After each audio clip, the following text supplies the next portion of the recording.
Yo, what's going on, guys? I'm back with another video. Today we're gonna be investigating the biggest scam in Pokemon. Now, this whole like card thing, bro, trading cards, and like I get they're like rare because they're made from like I don't know, like the 90s, 80s, whatever. And I guess like if you hold them to like perfect condition, I guess the value does go up because it's rare to get. But like spending like almost like 100K on a card, 50K on a card, that's like to me that's OD. But hey, let's check out the biggest scam in Pokemon. If y'all don't know what PSA is, it's basically like they're responsible for authenticating the cards, making sure like yeah, they're original from like fresh from like the manufacturer when it was produced like in like 20, 40, 50 years ago. PSA has the power to turn a singular Pokemon card into a multi-million-dollar asset. When Logan Paul's ultra-rare Pikachu Illustrator was given a PSA 10 grade, it became worth over $16 million. A single grade point lower and the card's value drops to $1.4 million. But when one company has the ability to create or erase millions of dollars with a single number, there's bound to be corruption. And a recent pattern of major screw-ups has many people suspicious of PSA. They've authenticated cards that were altered to look perfect. Their grading system has been exposed as extremely inconsistent. Bro, speaking about baseball cards, I used to have these baseball cards that were like from the 90s, right? They were like a gift from like a family member. Bro, I looked them up if they had any value, and I kid you not, none of them had any single value. Apparently, in the 90s, they produce a bunch of baseball cards, a bunch of baseball cards. Like if you have any baseball cards from the 90s, most like 99% of all those cards are useless. They go for no value, no money, no nothing, bro. Cause like in the 90s, they mass produce a bunch of baseball cards. Unless it's like a certain player. I had to do my own research on it, bro. And I was just like, when I found out they were like useless, I just threw them away. And they've even admitted to straight up destroying high-value cards during their process. And those are just the mistakes that we can 100% prove. There are countless grading decisions that happen every single day that are losing people hundreds, thousands, and in extreme See, cases, bro, this is millions. like, bro, are you really about to pay like $500,000 for a Tom Brady rookie card? $1 million for a a Gary V card, bro. There's no way. A One Piece card for 1 million? Like, see, I get they're rare. They're rare. They're in perfect condition, mint condition. But it's like there's no way a card should ever go up above 100K. Not even 50K, bro. 50K, 100K, above 100K, that's pushing it, bro. But a $500,000 for a Tom Brady rookie card, like, Of dollars, which is why when you dig deeper into PSA, the more insane it becomes that a multi-billion-dollar industry revolves around a tiny number on a piece of plastic. Before PSA became synonymous with corporate greed, they were actually providing an extremely consumer-friendly service. PSA, which stands for Professional Sports Authenticator, offered a universal standard to determine how much a card was worth. Think back to elementary school at the lunch table. Your friend has a bag of chips, and you're willing to give up your ding-dong in exchange for it. The chips aren't objectively more valuable than the ding-dong, but if both of you are satisfied with the trade, then it really doesn't matter. Sports cards and trading cards used to be the same way. Maybe I wanted your Charizard card and you wanted my Pikachu card. We'd just swap them and be done with it. But eventually, how rare the cards were became a factor to consider in the trade. All of those factors is what PSA considered to determine how much a card was worth, which resulted in people paying big money for cards in all different niches. PSA 12 million, bro. I'm not gonna lie, when I be seeing like big like purchases like 12 millions and stuff or stuff like this, I feel like it's to avoid taxes, bro. Because you see on Instagram posts where a billionaire spends like 100 million on like a random like art piece that's like the most basic art piece you ever seen. I feel like they do that to write off their taxes, bro. Like it has to be one of those things where like they just do it so like they can get away from having to spend a lot of money on taxes, essentially created the industry having standard to owe a guide lot of of what money in matters when taxes. buying or selling cards. In a close inspection, a trained PSA grader validates a card's authenticity, ensuring that it is officially licensed merchandise and not a knockoff. They assess any potential damage, such as rips, tears, scuffs, folds, and finally, they give a grade to the card's overall condition on a 1 to 10 scale. Oh, so one is like poor, extremely wear, heavy wear. Ah, Tears, scuffs, folds, and finally, they give 10 is perfect in every way. 4 sharp corners, perfect edges, flawless surface, and centering.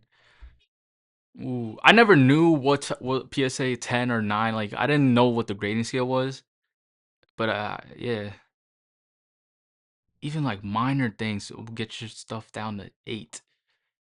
So 7 is very good, 8 is excellent. Anything above 8 is basically like good, but like you want to get 10. A grade to the card's overall condition on a 1 to 10 scale, and at the end they carefully encapsulate the card in a protective case to preserve its condition with a label displaying its name and official PSA grade. Before PSA was rotting the industry from its core, it was actually meant to preserve the integrity of it, but as their power and influence grew, they started moving away from being a humble service for hobbyists and developing into a corporation fully fixated on profits. PSA expanded their company beyond just grading cards. They integrated with eBay to create the PSA Vault, which helps store, list, sell, and ship trading cards for their customers. So if you wanted to sell your recently graded card, you could have them take care of the entire selling process from start to finish with little effort. PSA even offered a buyback service where they would purchase the card directly after grading, and some interpret this as kind of a conflict of interest. You're handing a company your card, they're deciding how much it's worth, and then they're offering to buy it from you themselves. If they plan on reselling the card for a profit, they Bro, have that's every that's a incentive to scam. convince you They're it's worth a basically little less scamming. than it actually is. It's like when Rick from Pawn Stars calls in one of his Bro, buddies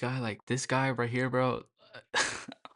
to tell Real you life what Mr. your Krabs rare right there. artifact is worth, and almost every time, it's worth way less than what you thought it was. From there, PSA's parent company, which is confusingly called Collectors, also acquired rival grading services Beckett and SGC, getting them closer to becoming a monopoly. Today, PSA and its sister companies take up 80% of the total market, with PSA accounting for a whopping Damn. 72%. And that dominance comes with an immense responsibility. The trading card market is now a multi-billion-dollar industry, and basically every collector on the planet relies on PSA's labels to determine that each card they received was authentic and in perfect condition. And when PSA makes mistakes, they aren't just minor disputes. They have the potential to be catastrophic errors that can bankrupt a collector. But before we get into that, we all live busy lives. There are so many things to do, and it Bro, never I'm gonna be feels like honest, if you're a collector spending like your whole life savings on like a piece of card, bro, like you deserve to get bankrupt. Like if you're legit spending your whole life savings on one card, like nah.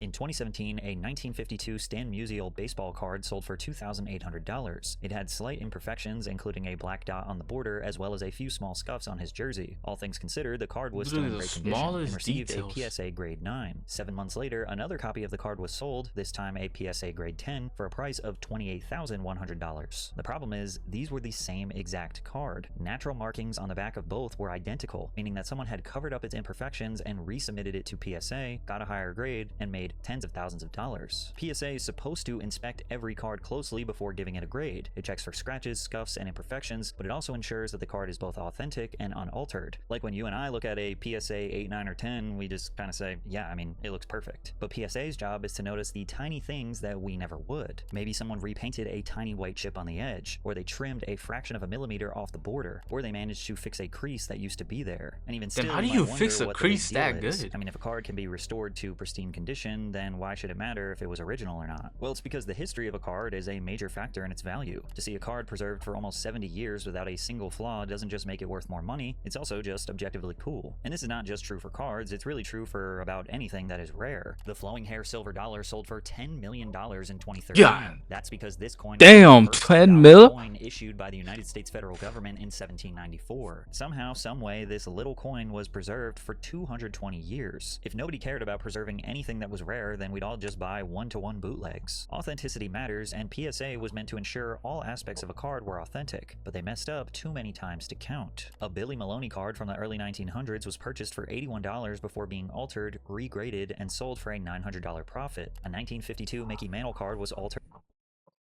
That's actually crazy. I wouldn't be surprised though. Like obviously, one of the biggest things out right now is like AI. I would not be surprised if there's a company that comes out with an AI that can like almost 100% be accurate when it comes to authenticating cards, and it just take over, and then PSA just goes down, plummets down. But these like mistakes, bro. Like, I'm gonna be honest. Who honestly cares, bro? Like, I'm not gonna lie. If you're spending 14,000 on a card or like 9,000 on a card, bro, like, well, if you like at that point, it's like you're just throwing money around for no reason. Like, you honestly buy cars with these prices, bro, but you're spending it on a card. and resold for $14,800. Ironically, a separate Stan Musial card from 1948 had its edges trimmed and sold for a nearly $2,000 profit. By 2019, hundreds of examples of altered cards that PSA had improperly graded had piled up, culminating in a class action lawsuit. The lawsuit went further than accusing PSA of making a few mistakes. It argued that trained graders should have been able to recognize the alteration and alleged that PSA knowingly allowed them to enter the market regardless. The situation became too large for PSA to ignore, and they announced an internal investigation into the matter. Now, to be fair, PSA grades millions of cards every year, and these alterations were done specifically by the seller to deceive trained authenticators into getting a higher grade. It is possible that these specific instances were genuine mistakes, and someone just figured out how to beat the authenticators. But whether PSA approved the cards knowingly or made a genuine mistake, the result for buyers was the same. Altered cards entered the market with legitimate grades that people thought were original and could be sold for far more money than they were worth, which made people start to wonder if that little number in the corner could really be trusted. Sometimes customers are disappointed with the grade their card gets. Maybe they thought it was a perfect 10, but PSA found a small imperfection that... Alright, hear me out though.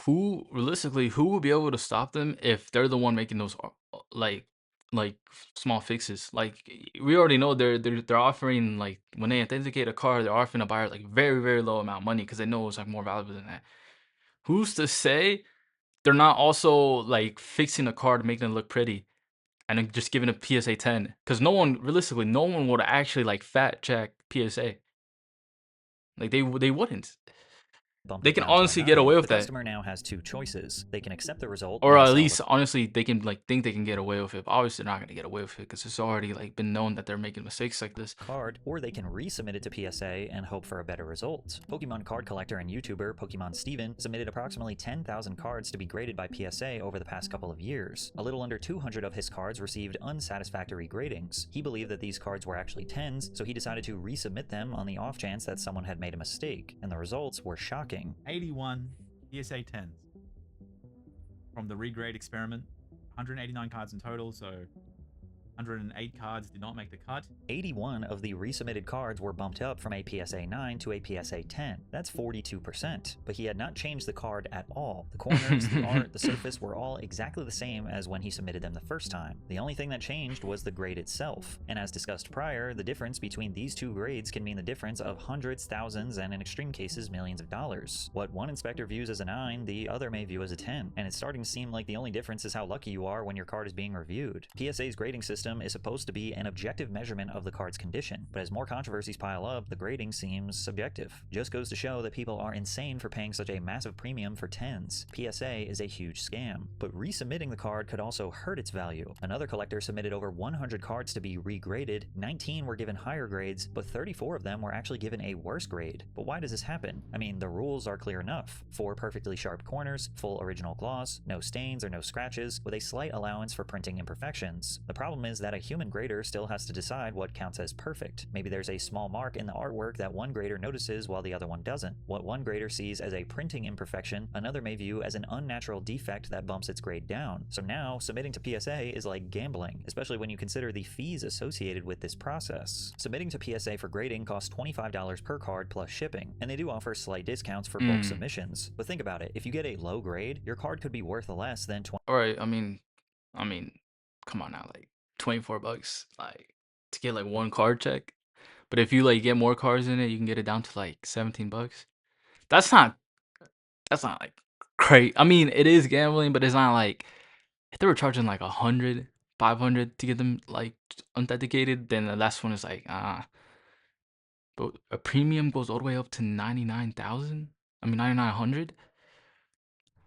slight discounts for bulk submissions. But think about it, if you get a low grade, your card could be worth less than $25, meaning it costs more to authenticate and grade than it's actually worth. However, if your card is worth more, PSA will charge you insane amounts of money to do the exact same grading as a worthless card. Like What? Nico, who submitted his rare Mickey Mouse card that was worth $20,000 to PSA, only for them to charge him $1,000 Alright, for his perfect... nah. Yeah, nah, they scamming. They're taxing, bro.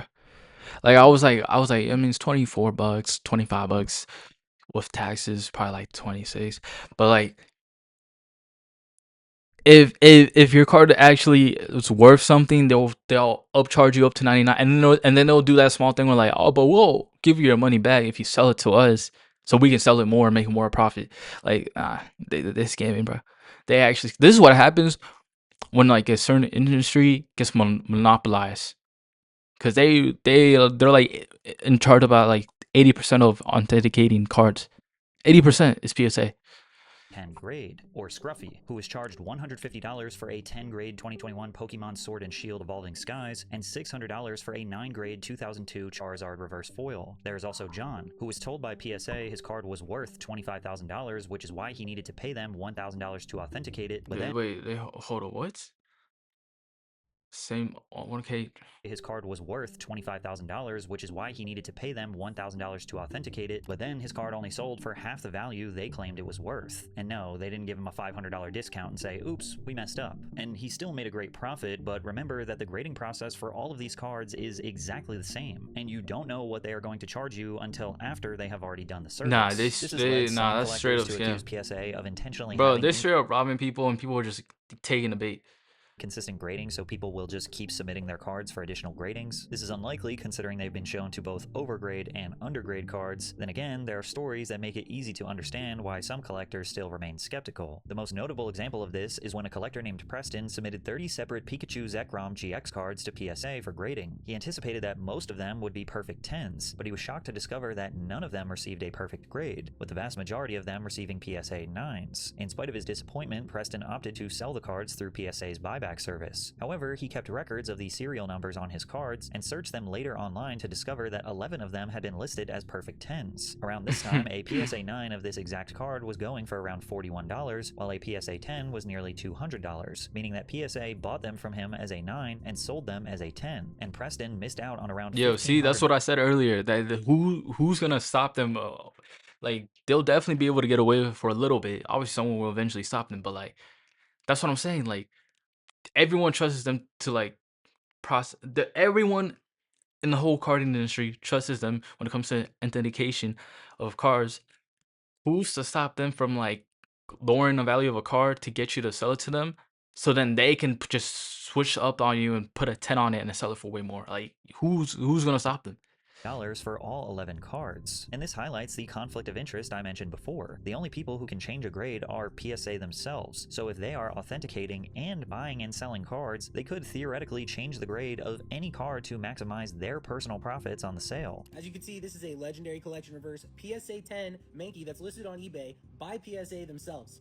But if this card is a PSA 10, then why does the back look like this? Because how are they listing a card that looks like this as a PSA 10 on eBay through the PSA eBay account? They need to get sued more. It's all a scam. I hate that PSA is the one that got popular. However, PSA offered a different explanation. Supposedly, someone at PSA had seen Preston's original post on Twitter. They personally believed that the initial grading was too harsh and conducted a secondary manual review, resulting in updated gradings after Preston had already accepted their offer, which is shady. They conveniently realized that they messed up only after they already bought the cards from him and resold them for a profit. Luckily for Preston, his story got a lot of traction online, and he claims that they privately rectified the situation with him, which I would hope means that they gave him the money he deserves for the cards he unknowingly undersold to them. But that still doesn't feel like a satisfying conclusion, and it still didn't explain why the cards were undergraded in the first place. A fellow collector claimed that cards tend to be undergraded by PSA when they receive bulk quantities of the same card. I guess the logic is that when you look at the same card over and over again, you maybe start to see imperfections that aren't there. Or maybe the same person is just going over all of them and is like, surely they can't all be 10, so here's a 9. But obviously that would be corrupt and unethical business practices. But most importantly, PSA did not make the situation right with Preston until after he went viral on social media and gave them bad publicity. Was Preston the only person this has ever happened to? Or was he just lucky enough to get attention online and put pressure on PSA to pay him what they owed? But one of the most insane controversies that gained traction online was when PSA admitted they damaged someone's extremely rare card, and many saw this as the final nail in the coffin for their reputation. A man named Brian revealed that his PSA 10 Pokemon card was severely damaged while getting it reholdered by PSA, bumping it all the way down to a grade 6. The card was a Sky-Splitting Deoxys, an extremely rare card released in limited quantities in 2004 and never printed in English. There were very few copies like this and in his condition, making Brian's That card almost looks tough impossible to though. replace. I'm not gonna And lie, Brian that was card getting looks his card tough. reholdered. Basically what this means is he already submitted it before and it got a 10, but he was paying them to crack open the old plastic case and seal the exact same card into a brand new holder. Collectors do this all the time if the slab gets scratched, cracked, or it just looks old. A fresh holder can make an expensive card easier to sell because buyers know the case is brand new and the card had recently been inspected. The problem is that the moment PSA cracks the case open, they're handling one of the rarest cards in the world, and if anything goes wrong, the damage is permanent. PSA acknowledged that they had damaged the card and offered to reimburse Brian the full market value, which they determined to be $20,000. He wasn't happy with this considering that the same card had sold for up to $45,000 around the same time, with others saying it was worth even more. Multiple people have told me that the Deoxys is $60,000 plus, and I personally have an offer over that. PSA fixed this issue. PSA got the $20,000 figure by averaging all of the recent sales of that same card. And this just seemed like a slap in the face because at best they're offering half and at worst a third of what it's actually worth. But the problem is they caused the loss of the card and then gave themselves the authority to decide how much that loss was worth. And rather than accepting their deal, Brian took to the internet. Once again, the community was furious, and this specific situation ramped up to a whole new level once Moist Critical made a video about it. This is where it gets extremely spicy.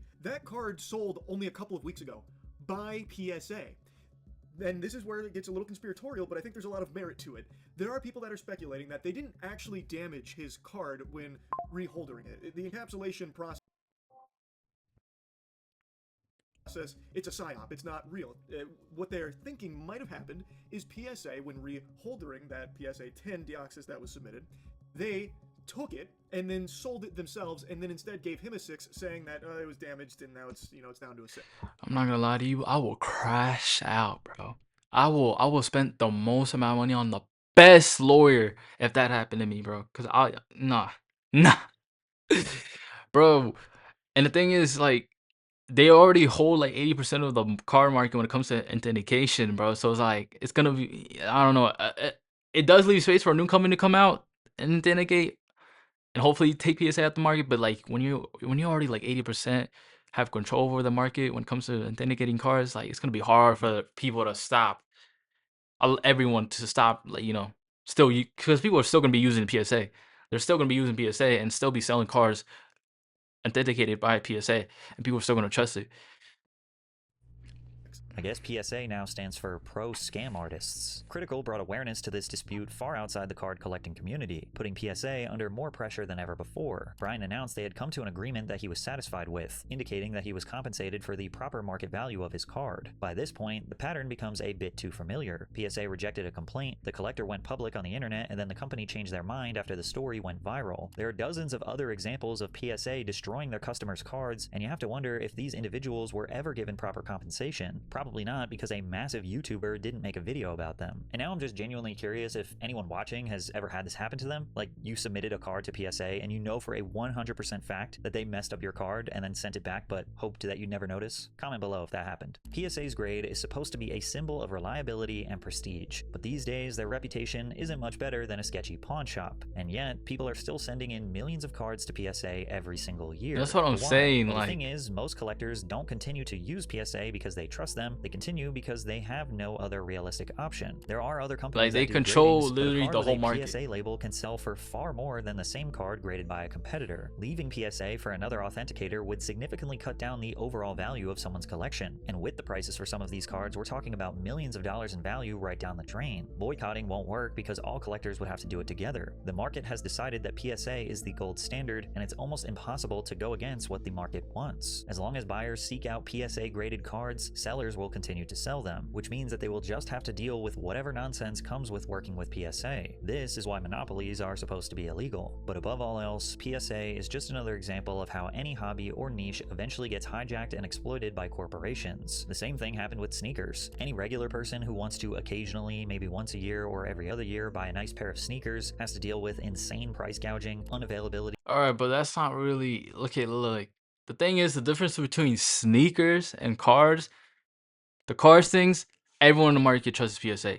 No matter how much like stuff they be doing that's shady and whatever, everyone's still gonna trust them because they already, like he said earlier in the video, they're like 80% of the market when it comes to authenticating cars, bro. And the competitors, even when a competitor authenticates a card, it won't even hold the same value of prestige compared to PSA.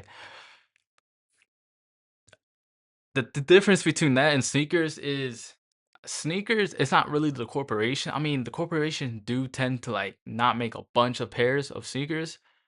especially like Jordans.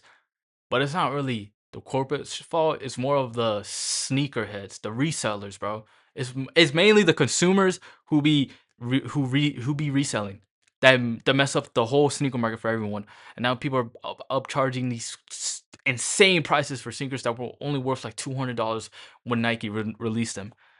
Like y'all know about the sneakers app. When Nike be releasing sneakers from the sneaker app through the sneaker app, they're worth like I think a Jordan 4, like a really nice Jordan 4 was like $210 or 250, like around that price range. Obviously, you have to wait for the launch. As soon as the launch hits, it's instantly sold out because a bunch of sneakerheads already bought all that in bulk, and now they're reselling for like 500, 600. Black cats go for like $1,000. I don't know about the newest Black Cats that recently came out because they've recently released Black Cats, and they're also releasing them for like 200 something. I don't know how much the value has went up for those specific Black Cats, but I can assume it went up to like 300, 400. Not as much as like the old ones from 2020 that are like over 1,000. But what I'm trying to say, it's kind of different things because the card thing is mainly just a corporation's fault, like who like monopolize the whole market. The shoe thing is the people. It's generally just the people.